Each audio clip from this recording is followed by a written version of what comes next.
Good morning friends. आज है 7 जनवरी 2024 और आज के दिन के जितने भी इंपॉर्टेंट करंट अफेयर होंगे वो सारे कुछ हम इस वीडियो में डिस्कस करेंगे। तो चलिए शुरू करते हैं। शुरू करने से पहले प्लीज वीडियो को लाइक कर लीजिए। तो हमारा आज का पहला करंट अफेयर है, एम.एस. स्वामीनाथन पुरस्कार से हाल ही में किसे सम्मानित किया गया है?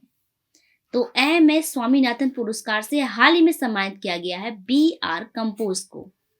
आर चौधरी चरण सिंह हरियाणा कृषि विश्वविद्यालय के कुलपति बी.आर. कंपोज को एम.एस. स्वामीनाथन पुरस्कार से सम्मानित किया गया है। यह सम्मान कंपोज को कृषि विज्ञान के क्षेत्र में एक वैज्ञानिक और विस्तार विशेषज्ञ के रूप में उनके महत्वपूर्ण योगदान की सराहना के लिए दिया गया है।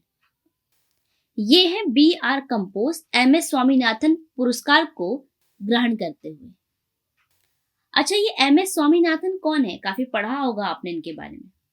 एम.एस. स्वामीनाथन को भारत का हरित क्रांति का जनक कहा जाता है और हाल ही में 28 सितंबर 2023 को इनकी मृत्यु हुई है। तो एम.एस. स्वामीनाथन को भारत का हरित क्रांति का जनक कहा जाता है और इनकी प्रसिद्धि क्या थी? इन्होंने उच्च उत्पादन वाली गेहूं की प्रजाति का विकास किया था। नेक्स्ट है, फेलिक्स त्शेसिकेदी को हाल ही में किस देश का राष्ट्रपति चुना गया है? तो फेलिक्स त्शेसिकेदी इन्हें हाल ही में राष्ट्रपति चुना गया है कांगो गणराज्य देश का। ये है कांगो गणराज्य देश के नए निर्वाचित राष्ट्रपति फेलिक्स त्शेसिकेदी। इन्होंने 73% वोटों के साथ जीत हासिल की है। नेक्स्ट है, राष्ट्रीय कानून सेवा प्राधिकरण NALSA नालसा का कार्यकारी अध्यक्ष हाल ही में किसे नियुक्त किया गया है? तो राष्ट्रीय कानून सेवा प्राधिकरण नालसा का कार्यकारी अध्यक्ष हाल ही में नियुक्त किया गया संजीव खन्ना को। भारत की राष्ट्रपति ने न्यायमूर्ति संजीव खन्ना को राष्ट्रीय कानून सेवा प्राधिकरण नालसा का कार्यकारी अध्यक्ष नियुक्त किया है। सुप्रीम कोर्ट के सबसे वरिष्ठतम जज संजीव खन्ना ने जस्टिस S.K. कौल का स्थान लिया है। अब ये जो राष्ट्रीय कानून सेवा प्राधिकरण है, ये क्या कार्य करता है? तो राष्ट्रीय कानून सेवा प्राधिकरण के तहत समाज के कमजोर वर्गों को मुफ्त कानूनी सेवाएं प्रदान करने में इसकी महत्वपूर्ण भूमिका है। इस प्राधिकरण का उद्देश्य विवादों के सौहार्दपूर्ण समाधान के लिए लोक अदालतों का आयोजन करना है। तो सही आंसर है इसका संजीव खन्ना। ये है सुप्रीम कोर्ट के सबसे वरिष्ठतम जज संजीव खन्ना। नेक्स्ट है, किस राज्य सरकार द्वारा रानी दुर्गावती अन्न प्रोत्साहन योजना को शुरू करने की घोषणा की गई है? रानी दुर्गावती अन्न प्रोत्साहन योजना, इसे शुरू करने की घोषणा की है मध्य प्रदेश राज्य सरकार ने। मध्य प्रदेश राज्य सरकार ने रानी दुर्गावती अन्न प्रोत्साहन योजना लागू करने का फैसला लिया है। इस योजना के तहत मोटे अनाज के उत्पादन पर किसानों को 10 रुपए प्रति किलो की दर से प्रोत्साहन राशि प्रदान की जाएगी। अब ये जो अन्न प्रोत्साहन योजना है, ये मोटे अन्न के उत्पादन के लिए। ये मोटा अन्न क्या होता है? मोटा अन्न, इसे मिलेट्स कहते हैं या श्री अन्न कहते हैं। वो होते हैं ज्वार, बाजरा, जौ, कंगनी, रागो या कोदो। ये काफी लाभकारी होते हैं, हेल्दी होते हैं। तो मध्य प्रदेश राज्य सरकार ने इन्हीं अन्न के प्रोत्साहन के लिए योजना बनाई है। ये है मैप में मध्य प्रदेश, इसकी राजधानी है भोपाल। यहाँ के वर्तमान मुख्यमंत्री हैं डॉक्टर मोहन यादव। यहाँ के वर्तमान राज्यपाल हैं श्री मंगूभाई छगन भाई पटेल और इसका स्थापना दिवस है 1 नवंबर 1956। नेक्स्ट है, राम मंदिर राष्ट्र मंदिर एक सांझी विरासत नामक पुस्तक का विमोचन हाल ही में किसके द्वारा किया गया है? तो राम मंदिर राष्ट्र मंदिर एक सांझी विरासत नामक पुस्तक का विमोचन किया है आरिफ मोहम्मद खान ने। कौन है मोहम्मद आरिफ खान? ये है केरल राज्य के राज्यपाल और इन्होंने ही राम मंदिर राष्ट्र मंदिर एक सांझी विरासत नामक पुस्तक का विमोचन दिल्ली के रंग भवन सभागार में किया है। यह पुस्तक राम मंदिर और राष्ट्रीय विरासत के बीच जटिल संबंधों की पड़ताल करती है। एक प्रतिष्ठित लेखक द्वारा लिखित यह पुस्तक राम मंदिर के निर्माण और महत्व से जुड़े ऐतिहासिक, सांस्कृतिक और आध्यात्मिक पहलुओं पर प्रकाश डालती है। तो सही आंसर इस क्वेश्चन का आरिफ मोहम्मद खान। फ्रेंड्स, कुछ व्यूअर्स ऐसे हैं जो आते हैं, वीडियो को देखते हैं पर लाइक नहीं करते, तो प्लीज लाइक कर दिया कीजिए यार। आपके एक लाइक से हमारा बहुत कुछ अच्छा हो सकता है। तो नेक्स्ट क्वेश्चन है हमारा, विदेश मंत्रालय के नए प्रवक्ता के रूप में किसे नियुक्त किया गया है?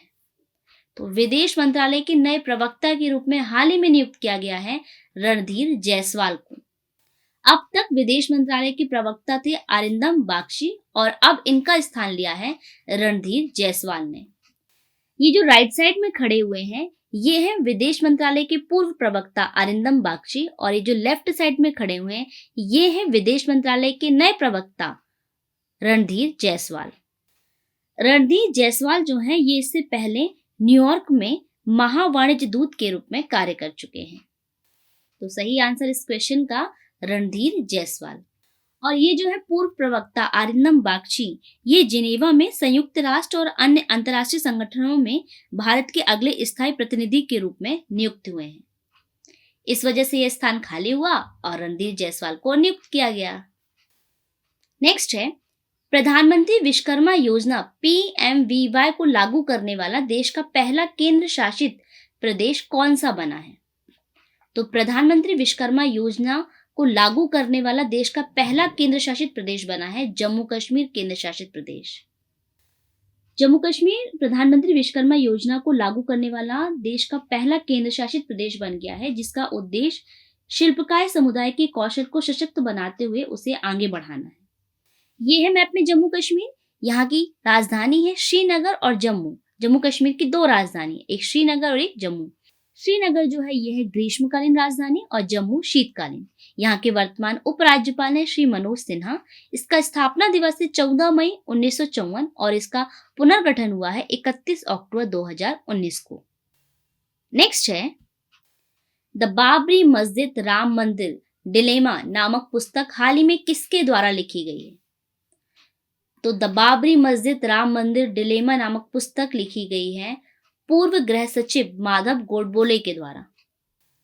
गोडबोले द्वारा लिखी गई पुस्तक द बाबरी मस्जिद राम मंदिर डिलेमा भारत के संविधान का एक ऐसा परीक्षण है जो विवादात्मक बाबरी मस्जिद राम मंदिर विवाद की जटिलताओं पर ध्यान केंद्रित करती है। यह पुस्तक बाबरी मस्जिद राम मंदिर के लंबे विवादों के ऐतिहासिक, सामाजिक, सांस्कृतिक और राजनीतिक पहलुओं का गहन विश्लेषण करती है।